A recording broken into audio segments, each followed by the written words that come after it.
All right, it seems like we are live. So, there are a few things that I want to cover in this semi-short, I'm going to try to keep it short, stream. There have been a couple of things that have been happening that I wanted to make individual videos on, but I was feeling fucking lazy. I didn't really want to do it. So, there's a couple of things I want to talk about here. And the first thing is that Trump's response to the riots and protests and violence in Charlottesville, Virginia. Now, the media is never really happy with Trump. It doesn't matter what he does, it doesn't matter what he says. They're still going to, shit on him and just, it doesn't matter what he says. Now, he came out and, let me see the article here. Yeah, President Donald Trump denounced hate groups at the White House on Monday, responding to critics of his response to the violence in Charlottesville, Virginia, surrounding an alt-right rally. Quote, racism is evil, and those who cause violence in its name are criminals and thugs, including the KKK, neo-Nazis, and white supremacists, and other hate groups.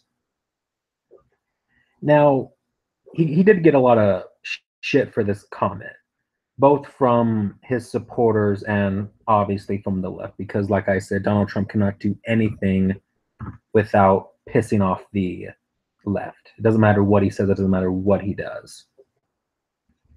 But I am a little bit, discouraged at this comment because throughout, the last, I don't know, 2-3 years now, Black Lives Matter and Antifa and all these other liberal based groups have been running amok. No one has ever really put the spotlight on them for violence and whatnot. But when you get a bunch of, white people or right-leaning people that are going to be in this rally, and I'll give it to them. They did have neo-Nazis. They did have people there who were of, that kind of ilk, which is going to happen all the time. You would go to some black protests, like pro-black protests, and it'll be nothing but, people there, and then you have a little bit of, black supremacists and stuff like that. But even if there are black supremacists in that group, they're never really targeted because they're just such a small minority in that group. But it seems like when, conservatives have a rally and there are some neo-Nazis or KKK members in there, the only people who are, really targeted are those KKK people and those neo-Nazis. Those are the ones who steal the show. Even if there are like 10, 20 of them there out of, the hundreds of people that are there. They are they are just, targeted, and the whole group gets blamed for whatever they do. And I don't think that's right. I think that's unfair. Now, if BLM, Black Lives Matter, or Antifa got the same bullshit that, right-leaning groups get, then I wouldn't have no problem with that. Hold on a minute. But that doesn't happen, and that's what pisses me off. But I know Trump had to come out and denounce this kind of shit because people did die there. And that is very unfortunate that that happened. But when you get these two groups, these two sides of people, these two sides of ideologies, you have the right and you have the left. And you have the conservatives there marching and rallying and whatnot. You have about 10, 20 KKK members or neo-Nazis or whatever the fuck have you. And then Antifa shows up.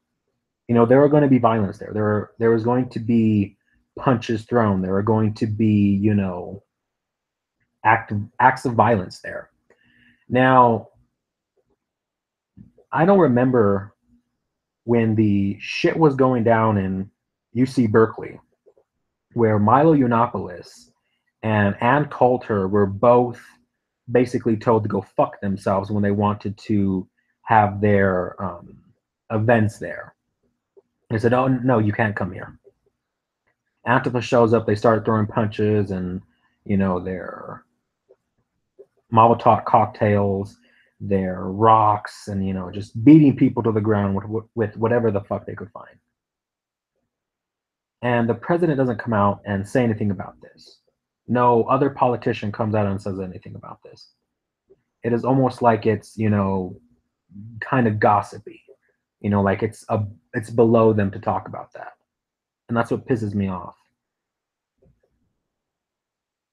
But like I said, some people, a few people, I don't know if it was like one or two or three people did die there, and that is unfortunate. And I'm sure that the people who were organizing the event did not intend to have anybody get seriously hurt and result in death.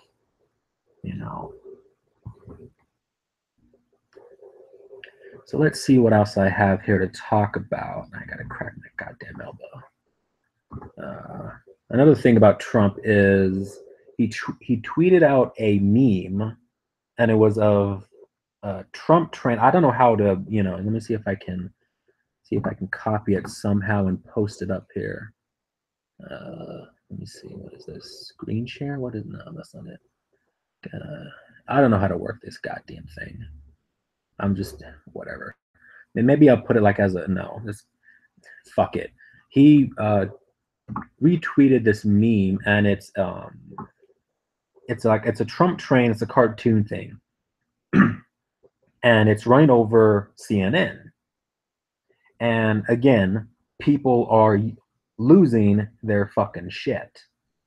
Some David Beard dude said that the meme that hashtag Trump retweeted after Heather Heyer was killed by Nazi living protesters' car in Charlottesville, or whatever. Charlottesville. Okay, I don't think that has anything to do with it. Trump has tweeted out bashing CNN countless times. This is just another one of those examples. But the left is trying to switch it to, since this Trump train is running over a logo of CNN, then obviously that has to do with something of the riots in Charlottesville. It just has to have it has to be linked. And this is what I was talking about when it doesn't matter what Trump does. It doesn't matter if he literally comes out tomorrow and he's talking about how he wants to be a communist, he wants to be a socialist like Bernie Sanders, fuck these evil white, nationalists, fuck them all. The media would still bash him. They hate him to a point where it's insanity how much they hate this man. But I mean, he's not playing the old school political, fuck everybody over, fuck the peasants over game that usual politicians play once they get elected into office. He's not playing that game, and that's why they're so triggered by that, because he's not playing that game. And I mean, I like that about him, and that's what I think a lot of people like about Trump, is that he's not a, standard, boring politician, that he would retweet something like this and, get the media firms and the, other politicians, all bothered because, the president is basically tweeting out memes like he's a fucking, teenager or shit poster. And that's what I enjoy about him. That's what I really like about Trump. But the media, they're not going to give him no fucking cuts. They're not going to give him no fucking leeway. It doesn't matter what he does. It doesn't matter. He can just come out and donate, millions of dollars to them. It still wouldn't do worth a fuck, because, they're still going to be trying to just run his name, run his presidency into the fucking ground. And it's going to be like that for quite some time until, society and culture and the paradigm shift changes even more. let's see what else I want to talk about here, which is North Korea. North Korea, what does it say here? North Korea backed down Monday from a threat to fire missiles at the U.S. territorial of Guam, according to a North Korea state media report cited by the Wall Street Journal. So, like I said in my last video about Trump and this whole North Korea firing missiles at Guam, and I said that it was a no-lose situation for Donald Trump. It was either North Korea fires the missiles at Guam, and then Trump, completely just wipes them out, or they don't and they back down, and then Trump can still claim credit for, oh, look at them, I made them scared, he's a little bitch, look at me, I'm Trump. He can do that now. So it was a no-lose situation for him.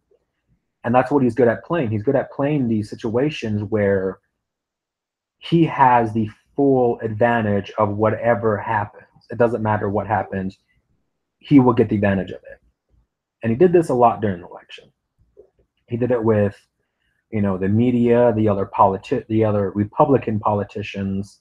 He did it with Clinton, certainly during, the weeks or months, towards the official 2016 election. And he's a master of this. He's a master of playing this kind of things. And that's why I am very optimistic about Trump and his presidency for, I'm not very optimistic for, I don't know, the next 1 or 2, 3 years, because I know that the media, other politicians, and these actual real hate groups like BLM, like Antifa, like any other given liberal group. But, society and culture is changing. And there will come a point in the next 2, 3 years that you will see that all these other groups, all this moral panic that we're in right now, because that's what we are in right now. We are in the peak of a moral panic. And Trump is going to take full advantage of it when it, eventually passes. Because it will pass. All this racial bullshit, all this, grandstanding, weds issue bullshit, it will come to pass. I'm not worried about that. But it's just that, God, I forgot what I was talking about. But fuck it. Yeah, no. I knew that they were not going to bomb Guam. Kim Jong-un, he's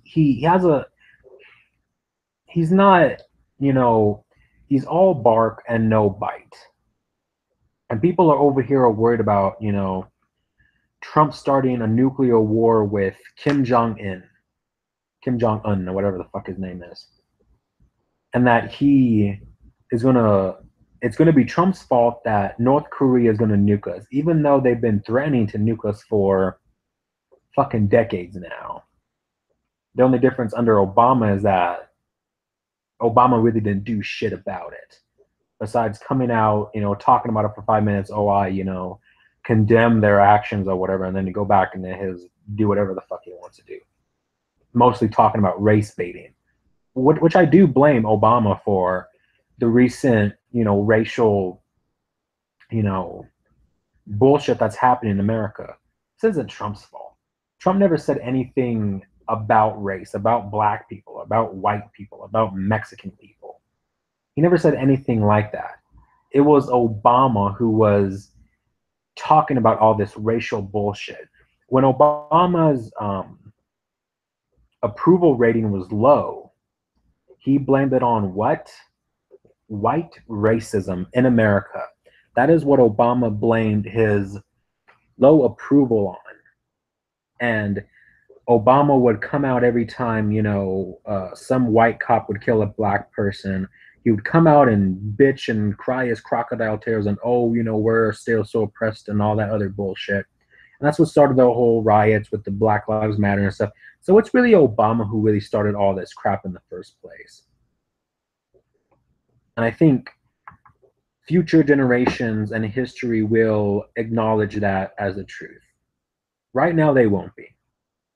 But I believe that people on the right and people who support Trump are on the right side of history.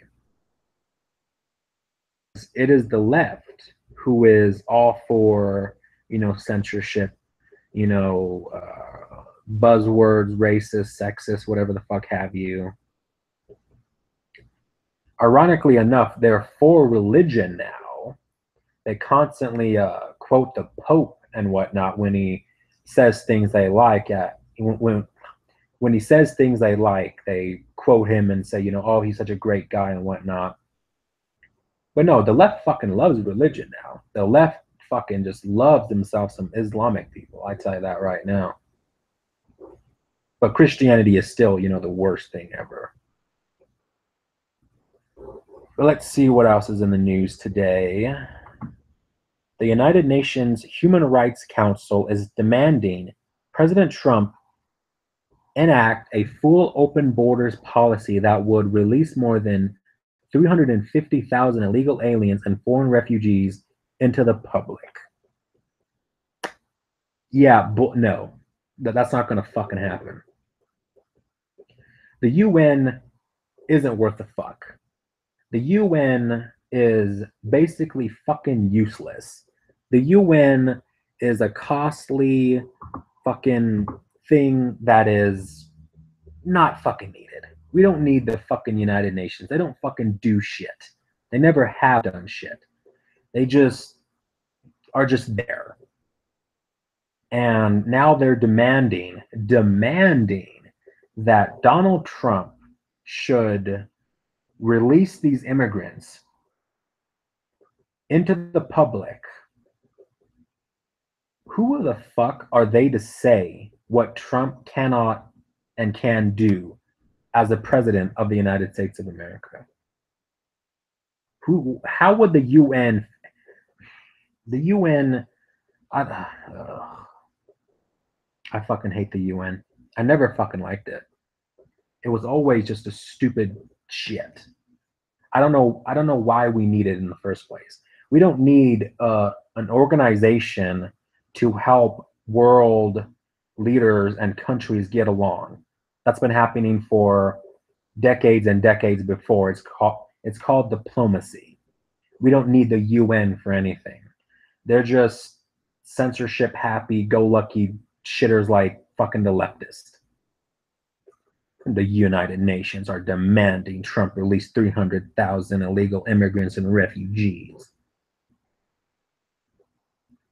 Where did they get this fervor from? Who? Fuck it. I'm not even going to talk about that anymore. Now it's on to illegal aliens in Canada complaining about the lack of free housing and cell phones. I made a video about illegal immigrants going to Canada, fleeing to Canada because of they were scared of being deported by Trump and ICE officials. Yeah, let me read a little bit here. Illegal aliens who are increasingly passing up the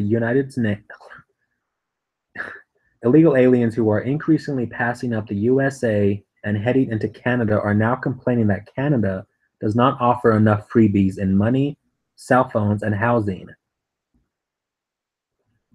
What is up with illegal immigrants and refugees? Why are they so arrogant? Like they are so entitled. Like they come here and they think that they're going to get. I should have made this actually an individual video, because that actually does piss me off. But how does illegal immigrants feel so entitled to money, housing, cell phones, whatever the fuck else government assistance programs that are in Canada? I'm pretty sure Canada has a lot of social programs and all this other crap. Justin Trudeau is a immigrant-loving cuck, and I feel so sorry for you Canadians. It worries me because Canada is America's little brother, little baby brother, and it's hard. It really is heart-wrenching to watch your little brother make just such stupid mistakes. But where do they get this entitlement from? Is it, they come here? Is it because they come here and the left basically bends over backwards for them and protects them with buzzwords and, all this other shit that they have in place to protect the refugees or illegal immigrants? And why are they even allowed to get this stuff? How many Canadians are homeless? How many Canadians don't have cell phones? How many Canadians, actually native Canadian people, how many of them, struggle every single day? And then you have these people coming in from, America, because they come here from the Middle East, they come here from Mexico, they come here thinking that they're going to get, all this free bullshit. And then Trump basically says, yeah, no, fuck you. You're going to get deported. So they run to, Canada. And then I don't know if these people are actually getting these things. I don't know if they're going to get free housing and, free just fucking anything they fucking want at this point. And then it's just like, where do they get this entitlement from? It's like they're just so entitled to everything once they get here. Well, get there. But it's just, you Canadians really need to do something about this Trudeau guy. He is going to bring the utmost diversity, multiculturalism, and anything a liberal feminist could ever dream of in their wildest dreams. And shit, why don't some of you Canadians come down here and seek refugees in America? Oh wait, I don't know if that could happen because a lot of Canadians are white, and the liberals really don't like left. The liberals really don't like white people. So I don't know how that could happen. The left is so against deporting illegal immigrants, but they are gun-ho happy about deporting white people. Like there were a few articles on Salon and all these liberal other based sites, and they were like parading around the fact that Trump was also deporting Europeans, and they had to put in white Europeans, of course. But yeah, I think you Canadians should come down here and try to seek refuge in America, because how your country is heading over and how your country is just being led by a fucking dumbass like Justin Trudeau, I don't know how you guys are ever going to recover from this. You guys really need to have like a fucking revolution at this fucking point, because this is just fucked. When you have people coming into your country, instead of being thankful that they are there, instead of saying, thank you for taking me in, they're like, where the fuck is my free cell phone? Where the fuck is my, 5-bedroom house, you fucking racist bigot? I say kick him the fuck back out. But you can't do that because Trudeau just fucking loves refugees and he fucking loves immigrants, which, the two are no fucking difference. But yeah, I think this will settle up this little live stream here. So that'd be it.